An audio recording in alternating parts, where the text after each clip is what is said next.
Bonjour et bienvenue sur le podcast Loin de chez soi.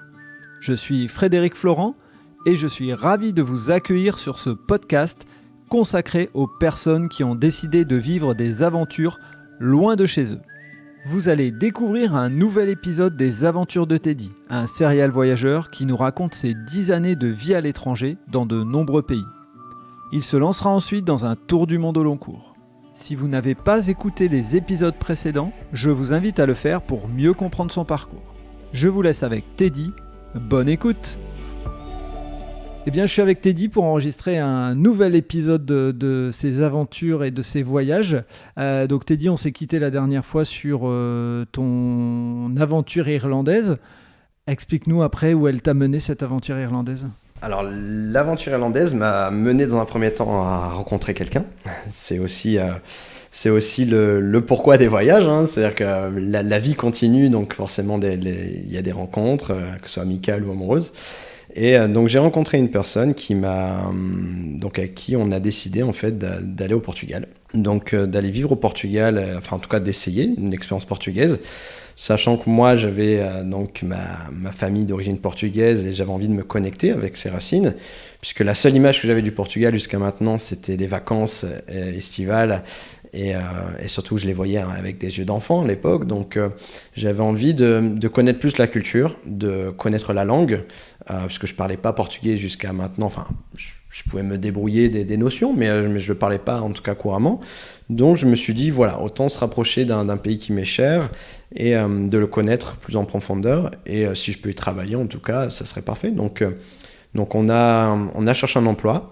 Avant de partir, et une fois qu'on a eu la confirmation de l'emploi, c'est là où on a organisé le départ. Et donc au Portugal, donc j'ai trouvé un emploi donc de téléconseiller pour l'entreprise Téléperformance, donc qui a ensuite différents clients. Et donc on a loué un appartement à Lisbonne, donc ce qui était un peu compliqué à trouver un appartement puisque la barrière de la langue c'est assez complexe, c'est-à-dire que au Portugal, le niveau d'anglais, en tout cas à l'époque, n'était pas aussi développé qu'aujourd'hui, et un peu comme nous en France d'ailleurs. Hein.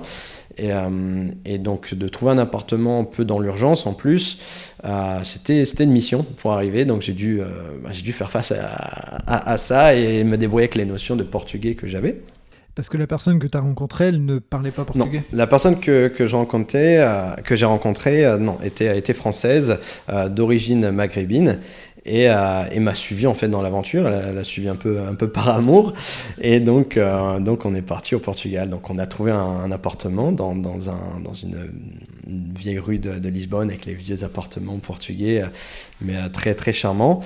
Et on a eu la chance surtout d'avoir des propriétaires qui nous ont accueillis, qui nous ont aidés administrativement et nous ont fait visiter la ville. Donc très belle rencontre. Donc c'est toujours celle-là, ça m'a conforté dans l'idée du voyage. Je me suis dit que je parte pour voyager ou pour avoir une vie plus sédentaire, je commence déjà l'arrivée au Portugal avec une rencontre très importante et qui me facilite l'installation à Lisbonne.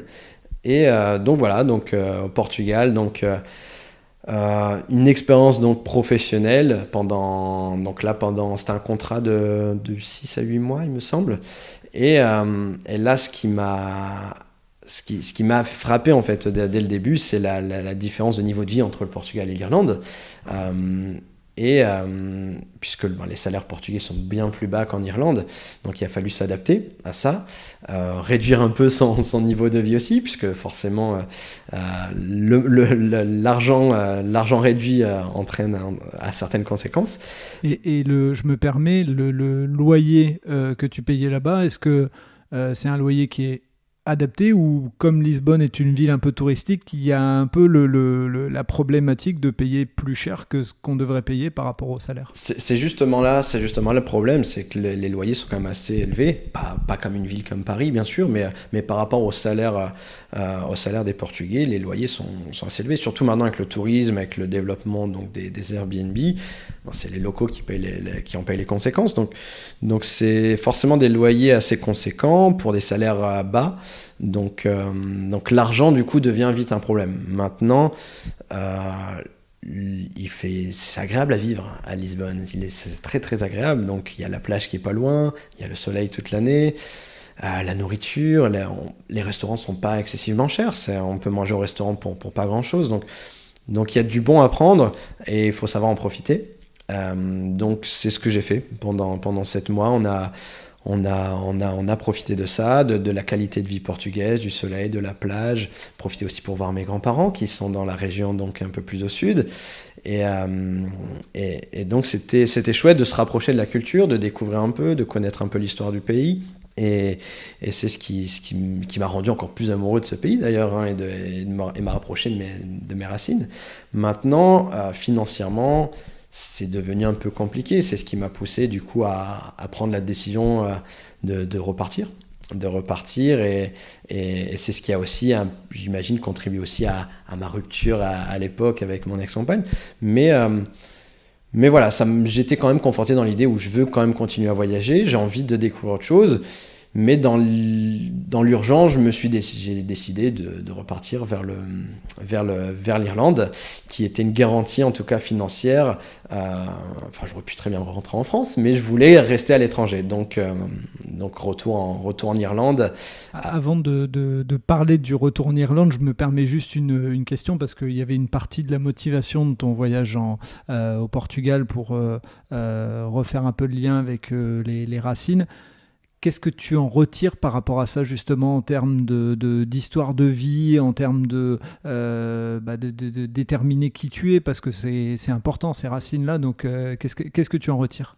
Ce que j'en retire, c'est au niveau des valeurs. Déjà, ça m'a conforté ça m'a permis d'être en phase avec qui je suis, avec mes valeurs, parce que moi, mes grands-parents, donc qui vivaient là-bas à ce moment où j'étais en tout cas à Lisbonne, c'est des gens de la campagne, c'est des gens donc de familles très modestes à la base, qui ont immigré en France pour chercher une meilleure qualité de vie, un emploi déjà, et donc ça m'a rapproché de ces valeurs-là, ça m'a permis de comprendre pourquoi ils sont partis, ça m'a permis aussi de comprendre pourquoi moi j'ai cet intérêt vers les autres cultures, vers les autres pays. Et aussi ça m'a permis d'être vraiment en phase au niveau de mes valeurs, même pendant le voyage, c'est-à-dire que de voyager de manière simple, sans chercher un grand confort, d'essayer de faire des rencontres, de classes sociales différentes, et d'avoir aucun préjugé sur les personnes que je rencontre. Je dis pas que ça n'a pas toujours été le cas, mais ça m'a permis de comprendre certaines choses, oui, de manière plus claire sur l'histoire de ma famille, et du coup et de m'orienter moi en tant que personne, en tout cas vers certaines valeurs. Oui. Donc au-delà de la difficulté entre guillemets financière à s'adapter, ça a été un voyage qui t'a enrichi personnellement. Exactement, et ça m'a permis de me connaître un peu mieux. Enfin, en dehors du côté aventure d'autres voyages, là vraiment c'est une introspection plus profonde en fait sur qui je suis, d'où vient ma famille, donc et aussi qui sont les Portugais, comment vivent les Portugais, donc c'était très important pour moi de découvrir ça sans passer par seulement les voyages des grandes vacances scolaires que je faisais quand j'étais petit, où là je voyais que la plage et le beau côté du Portugal, la plage, le ciel bleu. Donc non, c'était très important, oui, de faire ça en tout cas dans ces années-là, et de comprendre plus de choses. Oui. Ok. Eh bien écoute, on va se quitter sur ces mots-là qui sont importants aussi, parce que dans le voyage, c'est pas seulement de la découverte, il y a aussi des moments importants humainement parlant, et c'est ce que tu expliques. On dit que les voyages forment la jeunesse, mais c'est une réalité, hein. On va être dans plusieurs clichés comme ça avec le monde est petit et les voyages forment la jeunesse, mais en tout cas voilà, c'était important. Et donc on se retrouvera dans le prochain épisode où tu nous raconteras ton retour en Irlande et ce que tu y as fait, et puis les voyages suivants bien sûr.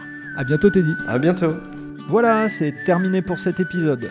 Si vous avez aimé ce moment de partage, n'hésitez pas à laisser un commentaire sur votre plateforme d'écoute, et surtout, abonnez-vous au podcast Loin de chez soi. Je vous dis à très bientôt pour un prochain épisode.